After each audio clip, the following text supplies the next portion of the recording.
Hello, everyone. Welcome to The Hall. I'm your host today, Ryan King. Today, we're going to talk about Grey Cup, parenting, football, and coaching with our guest, Cory Philpot, Grey Cup winner with BC Lions. Welcome to The Hall.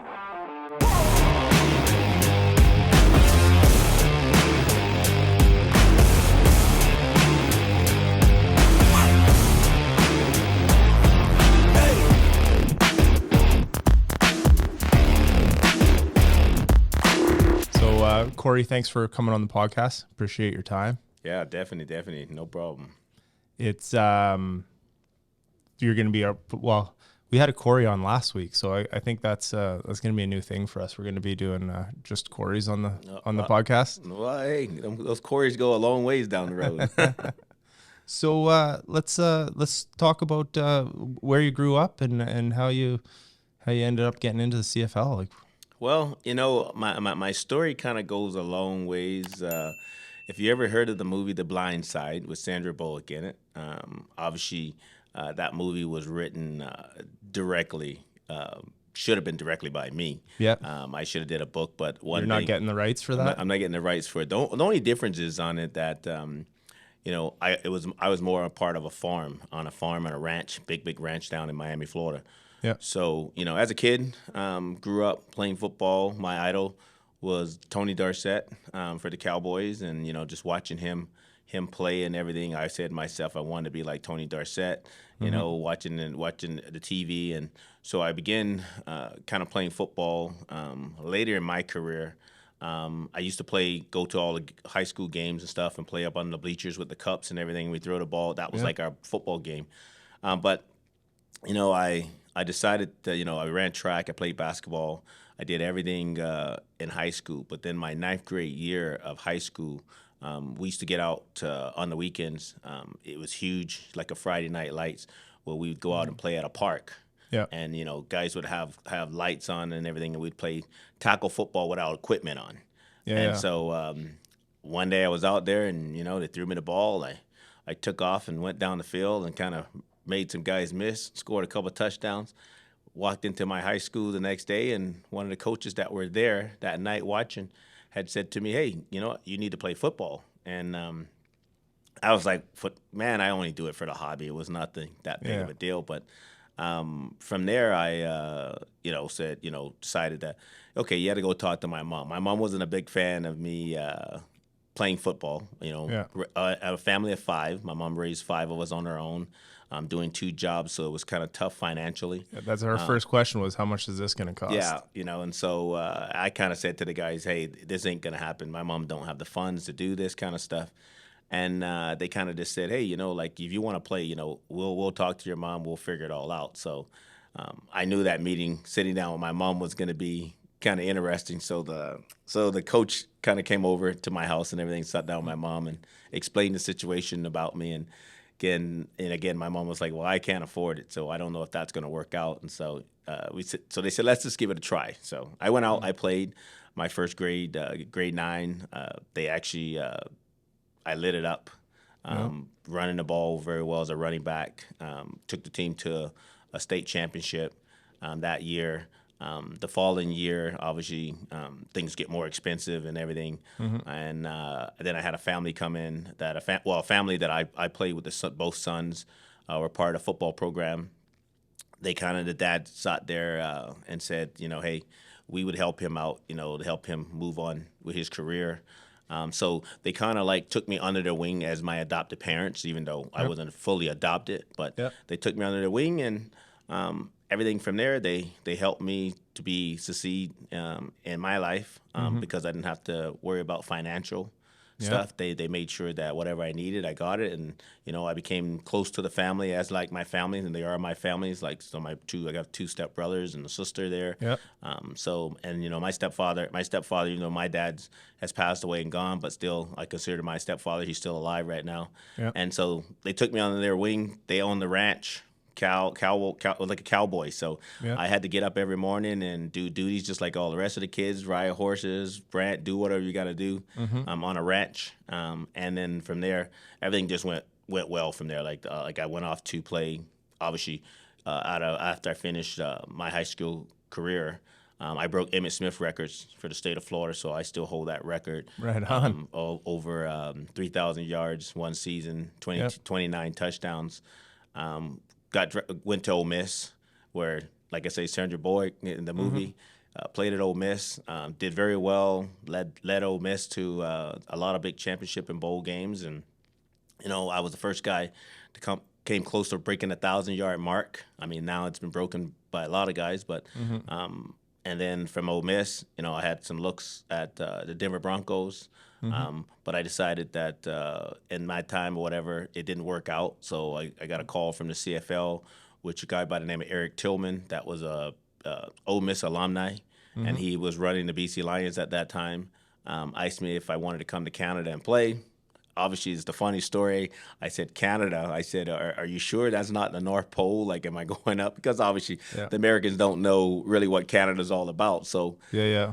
so It's a long way from Florida. it's a long way, and so I'm on a plane flying in to visit Vancouver, and I had this big trench coat on and this fur jacket on, thinking, and some of the Canadians on the plane who were laughing at me and going, they were like, "Son, where are you going?" I said, "I'm going to Vancouver," and they're like, "Well, dressed like that, you're dressed for the wrong weather," and so.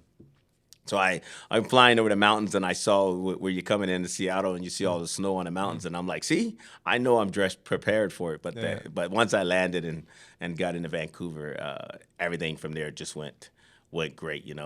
I enjoyed Vancouver as a big city, big place. Canada was great. I was treated properly. Yeah. I started playing for the Lions, signed with the Lions, and career just took off with the BC Lions. Came here in '92. Well, 93, came in 93. Played tremendous, had a great 93 year. 94, we went off to win the Grey Cup. Nice. 95, I went on to score the most touchdowns in the CFL, which right now, I still hold it right now as a running back, but Milt Stegall holds it by one touchdown as a wide receiver, so we still kind of joke about that. But but then, then everything's from there. It just went well. Like, I did a lot of great things with the Lions in my career playing. Yeah. And then, like I say, I left there and went on to play for Winnipeg after I finished my 8 years with the BC Lions. So, and then I had kids in 2000. Yeah. And then from there, I started coaching with kids and hanging out and doing stuff, giving back to the community and stuff. And like I say, and coach my boys and started programs to help kids play football. Yeah. And it was successful. It was fun. It was fun doing all that stuff and watching your kids grow and coaching your kids and stuff too. It's one of those things where that's where my careers kind of went. And then and then we get to the point where we're at now. I have kids now that have gone through the system, understand the game of football. They really enjoy playing the game, and so when I really knew that that's something they wanted to do, then our focus went on that. But like anything, we had our kids playing every sport. Like, they played everything from t-ball to broom ball to hockey. I actually thought they were going to be hockey players, other than football players. So. So they took it and ran with it, and now their CFL got drafted into the CFL that you never would have thought as a father, and now they're doing something that their father did. Second generation. Yeah, so it's crazy. It's crazy, and it's something that you don't. I mean, like any parent, you don't dream about it. You don't know what your kids are going to do. All you can do is give your kids an opportunity. To go out and be successful. Like any parents, we all want our kids to do better than what we've done. Of course. And so that was always my goal, just that my kids would go and do something better than me, and it's showing right now that they are doing that. Well, the biggest thing you can do is put those opportunities in front of them, right? Like you talk about, giving back to the community, working with kids, getting them into sport. You obviously know it firsthand, right? At some point someone saw you playing football, just out having fun. I was like, no, they clearly could see what you couldn't see, right? From taking that step back. So, when you see kids in community and even your own kids, you want to try to put as many kind of things in front of them and let them, take a shot at each one of them and see, what their interests are, right? And then what they're going to focus on. Definitely opportunity. I mean, the opportunity is there. If the opportunity is there, you definitely put it out there in front of the kids, and it's up to them to take it. Yeah. And it's nice to have that support, right? Like a lot of kids, I remember being a young kid and being in sport and coming from a similar background where it was like someone's like, oh, you should play, and I'm like, oh, I'd love to play, but I just know it's not financially in the cards, right? But there's always a program, there's always something, or there's always, I played like minor softball as a kid, and it was like my friends' parents, I know they paid for it. They were just like, oh, no, hey, we'll just, we'll make this happen, right? Right. So similar to like yourself, where it's like, nah, we'll find a way. You're gonna play football. Someone's gonna make it happen, right? And then probably for yourself, I'd imagine being on the farm, you worked just that little bit extra harder, right? Because look at the opportunity you were provided. Yeah, I definitely, because when you got that opportunity, it's the opportunity to give back. And someone saw something in me, and they went out and did it. So you know what? They asked me to do something on the farm. Hey, that was no question about that. I went out and did the best I could to my ability, and it all worked out for everybody.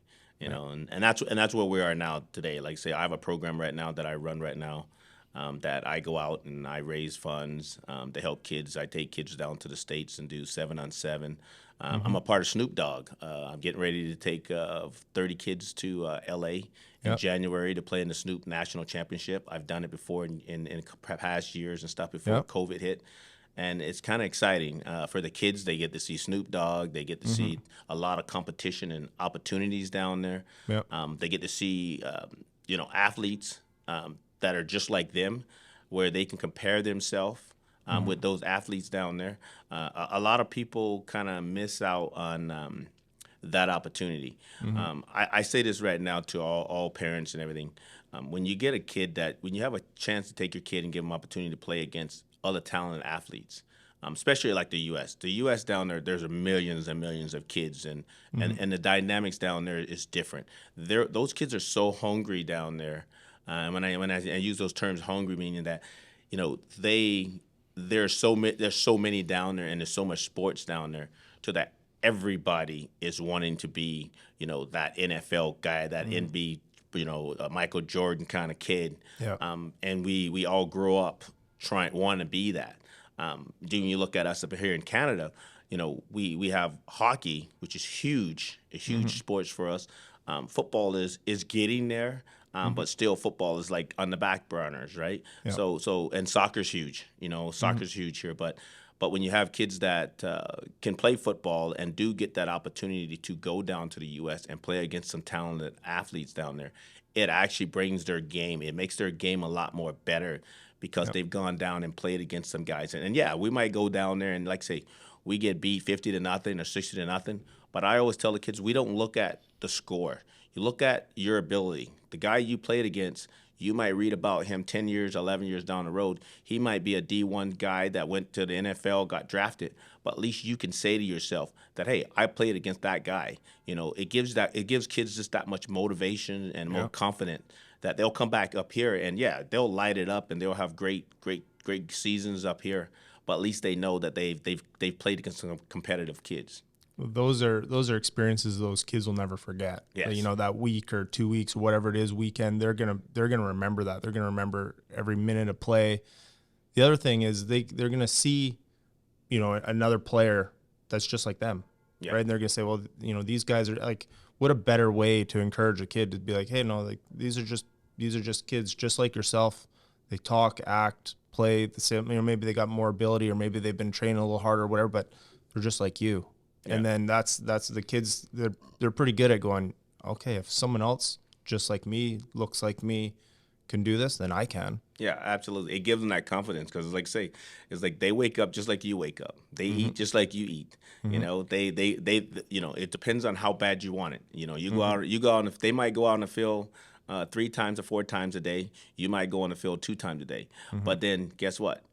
If you want it, you got to go get it. And that was one of the things I've always, with my kids, I've always said to them that in this world, there's nothing for free. If you want something, you got to go get it. And the only way you're going to get it is you got to work hard, and you got to bust your butt to make sure that you do what you need. You do your goals, and you do everything else. And at the end of the day, everything else will come to place. If you do what you need to take to survive and live, and everything else will come together for you. Yeah, that hard work. There's just no way to get around the hard work, right? You No. see some, in the world we live in nowadays, everyone's looking for the quick fix, the easy, what's the hack, how to, whatever. When it comes to, work, relationships, sport, hard work. Yeah. Put in the hard work, double down on the hard work, invest in the hard work, and eventually the hard work is what wins every time. It definitely pays off when you put in all that time and everything. So, but like I say, but that's the thing. That's the thing with now today. I try to educate the kids. A lot of it is more knowledge. I mean, a lot of people will say, you have to be an athlete on a football field to be able to play the game or any sports. But to me, it's more the knowledge. You take the knowledge that you learn as a kid, and then you teach the newer generation that same knowledge. And that's what I find that right now, I can take a kid that hadn't played football his first year, but the ideal is giving him the knowledge and everything to understand why he's playing that sport or why he's going to work or why he's doing the things. And if they take that knowledge, all of a sudden you have a successful kid. You have a successful employee that can will really turn things around because it's all about the knowledge and it's what they see. Yeah, if they can understand the why they do something a certain way or how they do something, like we've never lived in a world with so much knowledge, right? Everyone's got a phone in their pocket. They got basically the internet at their fingertips. You pass down, the craft, if you will, like you pass down the lessons you've learned, playing the game, the things you see, and the little tips and tricks, right? But, that compounded with any knowledge that they want to seek out in regards to the game or the workplace or whatever, ideally the hope is that they'd be better than we were, right? Yeah. So you got your two boys, both in the NFL, right? Or CFL. Yeah. And so how did that take place for them? Like, how did that come around? Well, it was one of those things, those boys, like I say, they worked hard. They took the knowledge that I was able to give them and their mom as well. And then they wore it on their sleeves. They wore their hearts on their sleeves. And every day we went out, we worked, and we did the things that we needed to do. And, and it worked for them, like between them touching the football at 5 years old and running around the field and following me as I started coaching. Once my career was over, I started coaching. I've done some coaching with junior football and everything else, and they kind of just was there watching me. Then when they went out on the field and play, they watched me coach. They watched some of the other guys I had coaching with me. They took that knowledge and wanted to be better football players, and so they did. And they went off into high schools and they won state championships, provincial championships in high school. And then from there, they went off to decide that they wanted to go to college. And I kind of was leaning for them to go to U.S. because I played at Ole Miss and a bunch of other schools. But, they saw something else that I didn't see. And, they figured that, hey, we're Canadians, kids that, I know you played in the U.S., you want us to go to U.S., but, we see something in Calgary, and we want to go into Calgary. And, I was just like all those parents. I wasn't happy about it. I was like, no, you need to go to the U.S. We need to, do this and that. But they made a choice to go to Calgary and play at Calgary. And, it worked out great for them. They went in there and found themselves in Calgary where they led the team to a Vanier Cup and won it. And then from there, they left from there and represented Canada for the Worlds and went to the Worlds and won the Worlds, nice. Being part of Team Canada.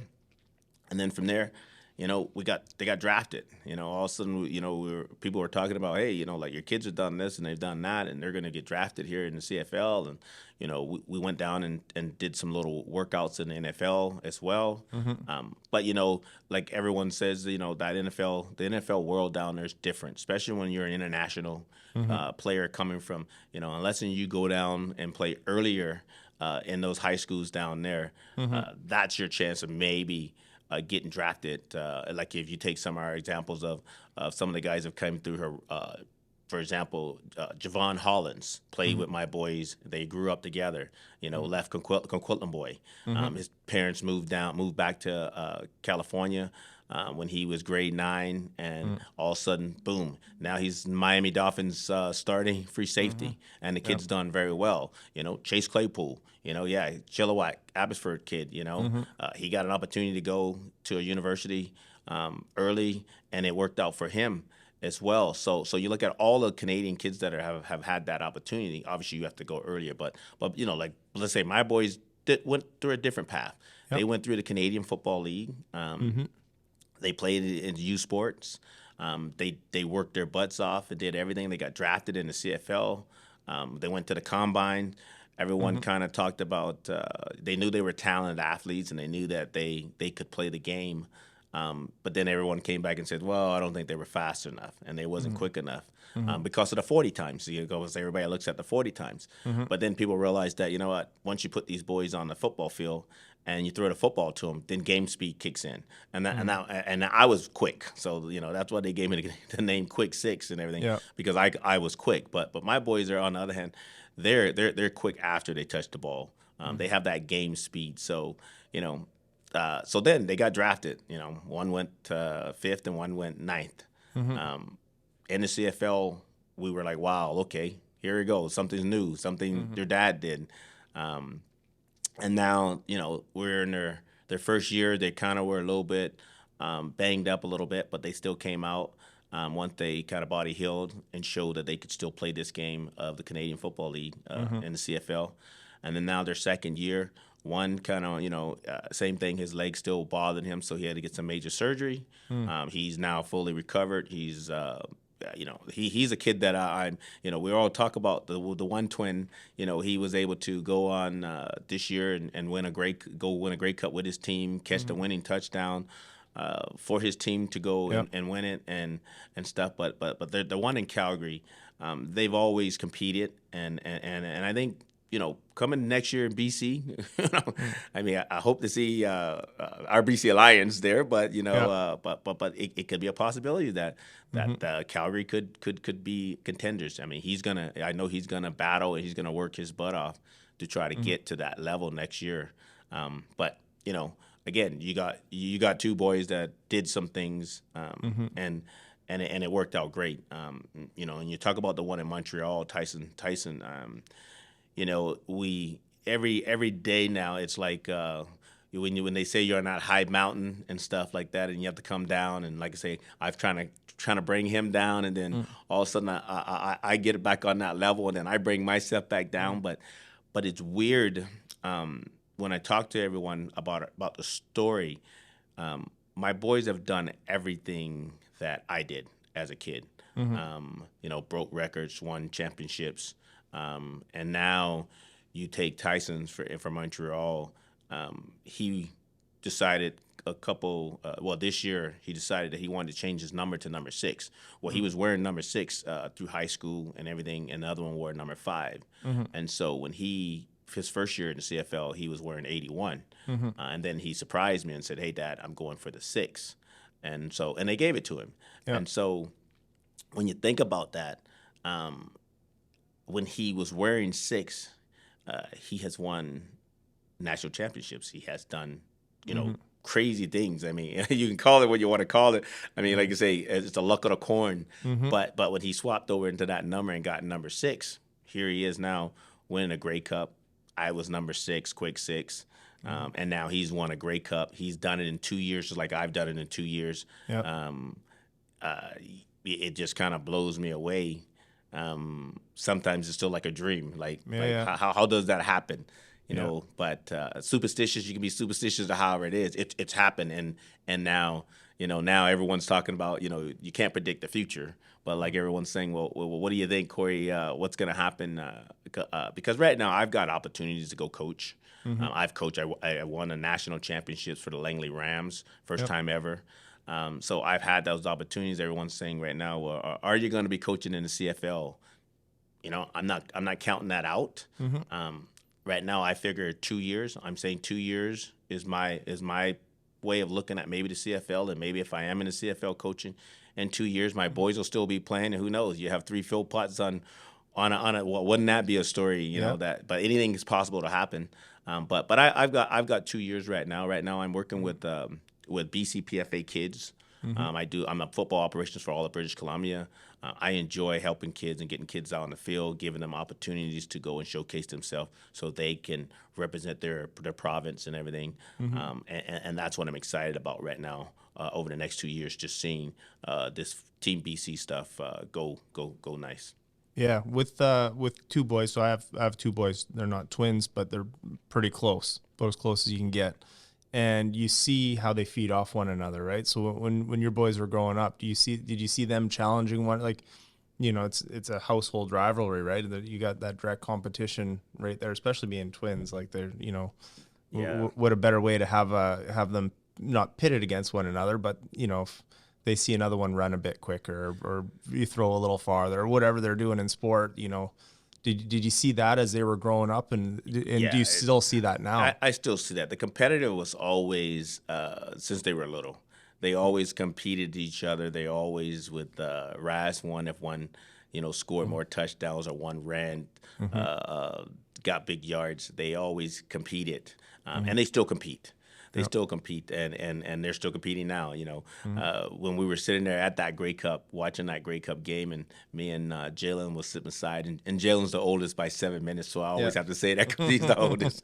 But we were sitting there, and he, I was looking, and I didn't know he had told his brother that you just need to go out there and work hard, and catch everything. A big play, you make a big play.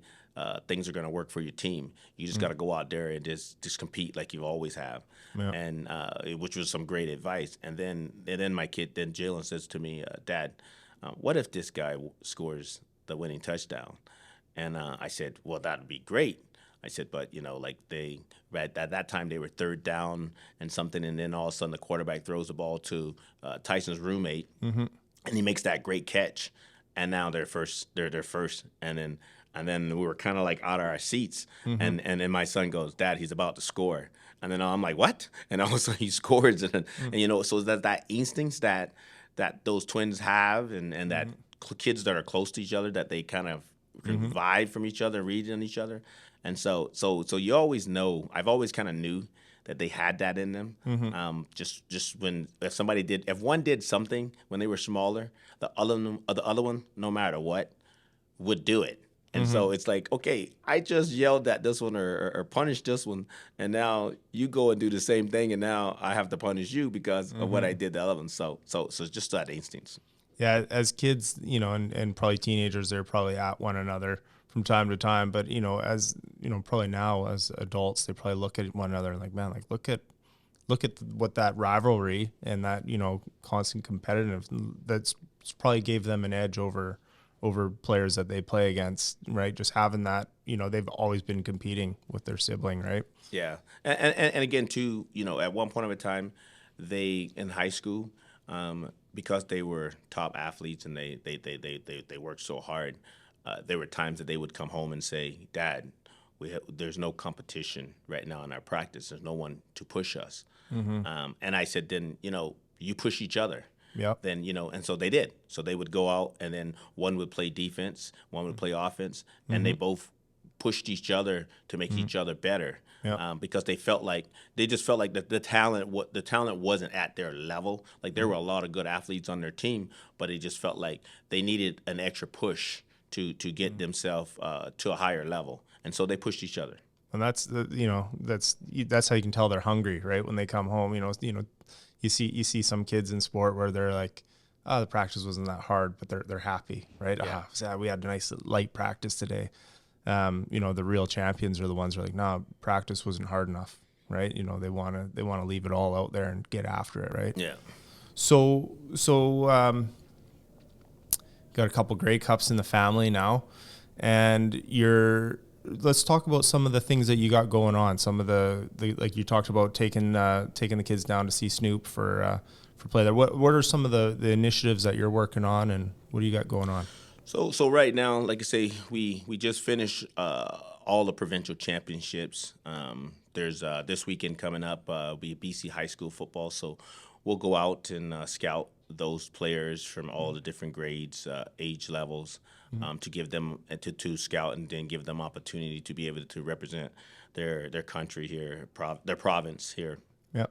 To play in Canada Cup Nationals and Team BC Nationals. So we're scouting right now for that, getting that all prepared. Again, I have 13-year-olds that I'm preparing to take down to California to be part of Snoop football. Then in January, we'll be opening up pretty much in December here, we'll start doing ID camps. So we'll be traveling all across the province, hosting ID camps, looking at some of the top athletes and top O-line, D-line. So we'll be doing a little bit of 7-on-7, a little bit of 5-on-5 with the O-line and D-line. We'll take those talented kids. We'll go down to the States. We'll cross the border there, which is local.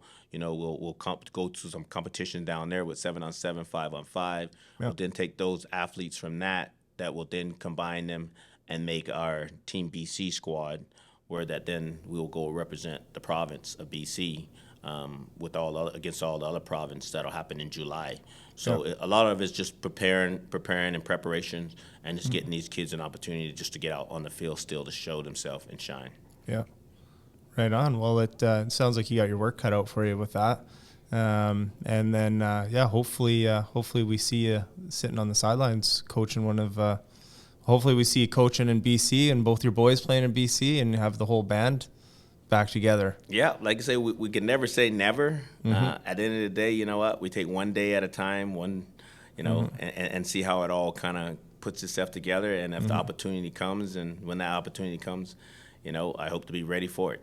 Yeah, awesome. Well, thanks a lot for coming on the podcast. Appreciate your time. I appreciate you guys having me. We look forward to sitting down and chatting again. Okay, thank you very much. Cheers. Okay.